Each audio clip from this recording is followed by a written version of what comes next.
All right, 2024 gear check video. Better late than never. Let's get into it.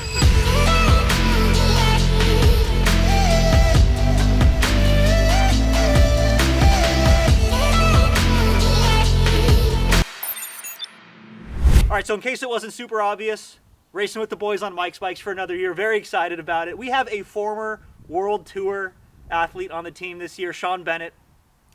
Also, we have Iman Lucas, who is the crit banger himself. He's going to be a key part of the crit leadouts this year. So I'm really looking forward to diving into race season. But being on Mike's Bikes allows us to have some pretty cool equipment. And I'm going to dive into some of the high-level stuff here.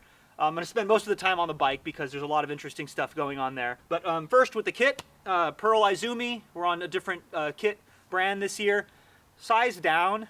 Otherwise it feels great, but make sure you size down. It feels like most of the team went down a size. I am 6 foot and I'm wearing small size kit this year. So that's where we're at with clothing. With shoes, Bont. This is not a team sponsor. This is a Jeff sponsor. Although I have used their stuff from all the way back in 2012, dug these up out of storage. Here's why I really like Bont shoes. They're good for wide feet. They have a very wide toe box, good platform for wide feet. They're heat moldable, and I know there's a lot of brands that do heat moldable shoes, but what's unique about Bont is the actual carbon sole comes around the edge. It's like a bathtub. It comes around the edge of your foot, so it really locks your foot in real tight and allows you to transfer just all of the power from your leg into the bike. This is their newest version. I'm not even sure what it's called, Vapor something or other, but huge fan of Bont, been using them for over a decade. And the next thing I want to talk about before we get into the bike is First Endurance. Using First Endurance products this year. Here's what I really like about First Endurance is they only do a few products. They do a few products very, very well. So they have 2 different types of mix and they have gels. That's it. But that's all you really need, right? And let me tell you about the 2 types of mix because I like what they've done here. This is only 26 grams per scoop, and I've been preaching on the channel for a long time, and I continue to preach on the channel for a long time. 100 grams of carbs, maybe even more, is the trend, and this is for good reason. You see pros doing the same thing. So you might be thinking, why 26 grams? Well, they have this is like the light carb mix, and then they have the pro mix, which is 60 grams per bottle. So if you're out doing intervals, look for something like this. If you're out doing endurance, look for something like this. Here's the key part, though. They both have the same amount of electrolytes. So you're still getting that hydration that you need, because what I used to do is I would take just like maybe 1 scoop of the Pro Mix or a half a scoop of the Pro Mix if I'm doing a really light day or something like that.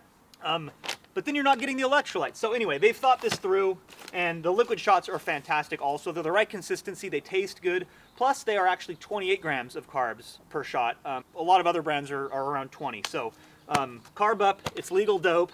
Thank you, First Endurance, for sponsoring this year. Giro helmet, way over here. Same as last year, except we have a nice colorway on this helmet. And without any further ado, let's talk about the bike. Because to me, this is the most exciting thing for the year. And you might look at this and you might be thinking, but Jeff, it's just another Cervelo Soloist. Yes and no. It is another Cervelo Soloist, but that's where the similarities end pretty much. Because, like I said earlier, one of the benefits of being on Team Mike's Bikes, a retail brick and mortar bike shop, is we have a lot of options for sponsorship, a lot of options for equipment. So what happened this year is the team said, hey, we're getting Soloist frames. What would you like on them? That was basically what we were allowed to do this year.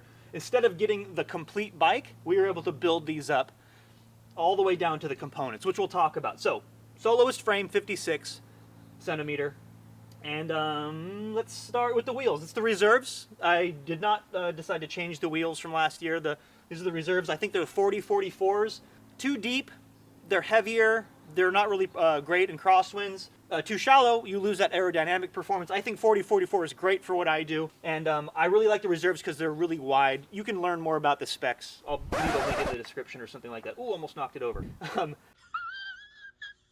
Handlebars. You guys saw the handlebar video. NV cockpit. So I went with the 37 in the tops, flares out to 42s in the drops. So you have that torque when you're in the drops sprinting, and you have that control in the last couple of laps of a crit, but you can get narrow and aero on the front, on the hoods rather, when you're, in a breakaway, doing a solo effort, something like that. I really like that. 120 millimeter stem also provided by NV. The saddle, we talked about the saddle before.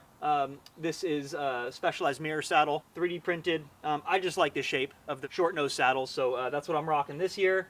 And let's talk about the drivetrain, because I think that's an important detail here that I decided to go a little different than last year. So first of all, SRAM Force, new SRAM Force. I went with the 50 tooth in the front. Standard is 48, so I get a couple more gears there. And then it's the standard cassette by SRAM in the back. But that gives me a 10 tooth, 50 tooth, a really big gear. I felt this right away when I got this bike, by the way. Have a much bigger gear. That Tailwind Alviso sprint, some of the downhill sprints, think Cat's Hill this year, stuff like that. This is gonna play a big role in able to continue to grab the gear even though you're going really fast. Now let's talk about the cranks. 165s. I know I've talked about this before. I've been getting smaller and smaller cranks this year. I went for it. 165s, shortest cranks that most brands offer without going custom. The reason for this isn't what you might think though, because a lot of people think short cranks and they think, you know, hip angle and stuff like that. And I think there is a small benefit to not having such a tight hip angle with a shorter crank. That's not the reason I went for it though. First of all, for performance, there's no indication that it's going to hurt performance. I used my indoor trainer with 165s for a while. I couldn't feel any significant difference, and the power numbers didn't show any significant difference. The biggest thing for me, though, is with a shorter crank, you can continue to pedal through corners, which is so important in criteriums, without fear of a pedal strike. A lot of the crash videos you guys have seen on my channel, a lot of the crashes you see in real life are the result of a pedal strike, especially in criteriums. That's where the pedal hits the ground because you continue pedaling even though you're leaned over into a corner. With shorter cranks, you can get 1, 2, maybe even 3 more pedal revolutions through a corner. Think about that last corner of a crit, it's so important. So that's the reason I went with the shorter cranks. And so far I've seen no detriment in performance or anything like that. If anything, that hip angle issue I already talked about for a minute, feels a little bit more comfortable on the bike with the shorter cranks. Oh, and the last thing I forgot to mention is tires. So you'll notice these aren't the Continental GP 5000s I usually ride. These are Vittoria Corsa Nexts. They came on this bike. They're fine. They're great. They're tubeless. They're 28 millimeters. But you guys know from the video I made, from the testing I've done, that 28 actually isn't the fastest setup. It's actually quite a bit larger. And I do prefer my Continental GP 5000. So what I'm going to do is I'm going to use these until they're worn out. I've used them throughout the base season. We're getting close. By the time we really hit racing season hard this summer, late spring, early summertime, I'm going to put on the proper race tires that I'm familiar with. But these are fine. These are great. But that will be my actual race setup when race day comes. And I think that wraps it up.